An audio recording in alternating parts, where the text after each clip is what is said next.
Father Devon here with a brief reflection on Isaiah 2 verses 1 to 5. When my wife and I were first married, this was back in the late 80s, we traveled through England using an old paper map to guide us, following tiny roads, stopping at pubs and B&Bs. It was slow, sometimes confusing, but very memorable. Fast forward to our last trip in 2019, we had a GPS and it guided us somewhat effortlessly most of the time, though we still managed to drive in circles in Glasgow one night. Technology can make our journeys easier, and in a way, the same is true for life. In Isaiah 2, the prophet gives us a vision of a perfect journey, not just to cross roads, but toward God. They shall beat their swords into plowshares and their spears into pruning hooks. Nation shall not lift up sword against nation, neither shall they learn war anymore.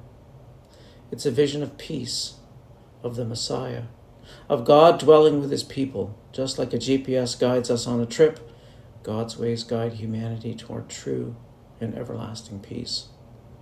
Isaiah reminds us that peace isn't just the absence of war. True peace comes when God reigns in our hearts and in the world. Nations may try to create peace through their own power, but it only comes through Jesus, the King of Kings. As the prophet says, "Come, let us go up to the mountain of the Lord, that he may teach us his ways, and that we may walk in his paths." It's a call to follow God's guidance, not just once, but daily, to live as his people, reflecting his peace in the world through the indwelling of his Spirit. Friends, Advent is a time to remember that God is guiding us, leading the nations, and preparing the way for his Messiah.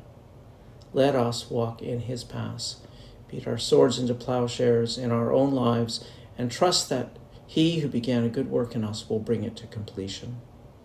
This is a journey no GPS can ever map, but it leads to abundant and everlasting life.